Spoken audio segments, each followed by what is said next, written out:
ደርሷል። ሰዓቱ ደርሷል።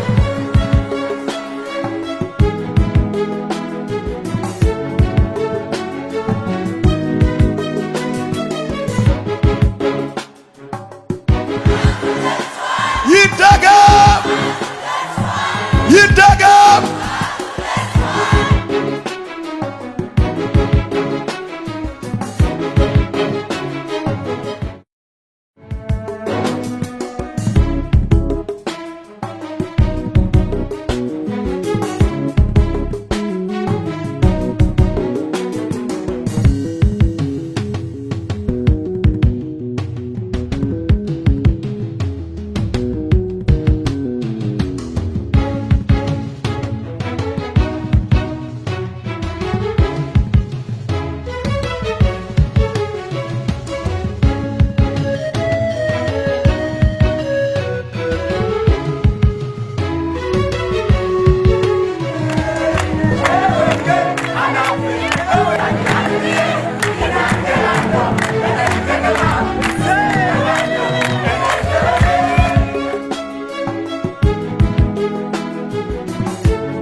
ከጥቂት ደቂቃዎች በኋላ የድላ ከተማ ስቴዲየም በእግዚአብሔር ክብር ይሞላል።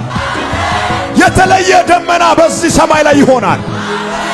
ወደ ድላ የመጣሁት አጋንንትን ለምኜ ተግባብቼ ኬክ አብልቼ ለማስወጣት ሳይሆን ሰባብሬ አስጨንቄ አርበትብቼ ለማስለቀቅ ነው የመጣሁት።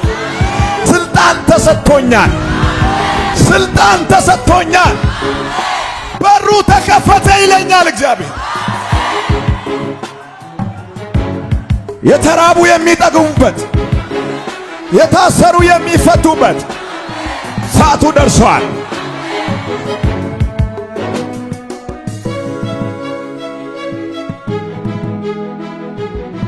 በሞት እንዲለዩ በስማቸው ላይ የተሰራ የጠላት መሳሪያ ከአንዳንድ ሰዎች ላይ በፍጥነት ይሰበራል ይለኛል እግዚአብሔር። በፀጉር ላይ የተደገመ፣ በልብስ ላይ የተደገመ፣ በሰዎች ስም ላይ የተደገመ ከቤተሰብ ተከትሎ የመጣ የዘር መርገም፣ በበሽታ የሚቀጣ፣ በጭንገፋ የሚመታ፣ ብዙዎቹን በድላ ከተማ የሚያሰቃይ አውሬ እየጮክ ውጣ፣ ተመታ፣ ወደቀ።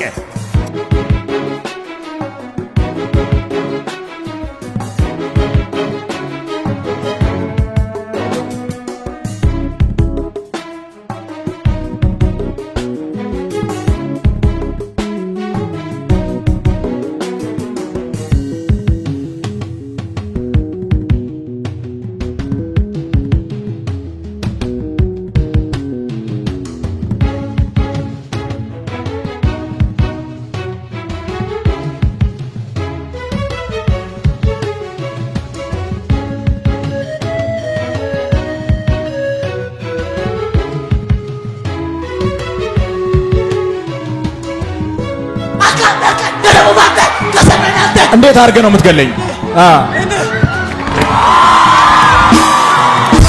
ጭንቅላቴን አፈነዳለሁ። እሺ አንተስ? ማንም ናና አንተን እሺ፣ ወደዚህ ሁለታችሁ እስኪ አሳየኝ። እንደዚህ አውሬ እና እንዴት አድርገህ ነው እኔን የምትገለኝ? ርድ ወይኔ እና ምን ለመሆን ነው እንደምትለው? እንዴት አድርገህ? ሉሲፈር የድላ በረከት የበላው ማን ትባላለህ? ንጉሱ ሉሲፈር። የኔ ተከታዮች አሉ በኋላዬ። አንተ ለምን መጣ እዚህ? ናውሬ ምን ትሆናለህ? ትገለኛለህ? እርግጠኛ ነህ? እርግጠኛ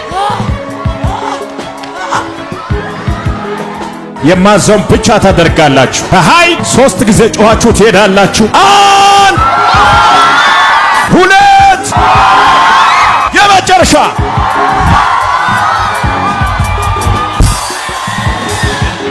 ሴትዮች አሉ፣ ወንድዮች አሉ። እዩ ብቻ ሳይሆን የእዩ 7 እጥፍ ክብር የሚያገኛቸው እንደዚህ አይነት ግሎሪ የሚያገኛቸው ሰዎች አሉ። በዚህ አይነት ክብር የሚነሱ ሰዎችን አየሁ። የጫማችሁ ኮቴ ላይ የእግዚአብሔር ክብር ይሆን። የረገጥከውን አካባቢ መውረስ ትጀምራል። ከዛሬ ጀምሮ የትኛውም አካባቢ ብትሄድ አትከለከልም። እሱ እኔ ነኝ ያለ ሰው ካለ አሜን። ተገነና ነና ተነ ቱማነና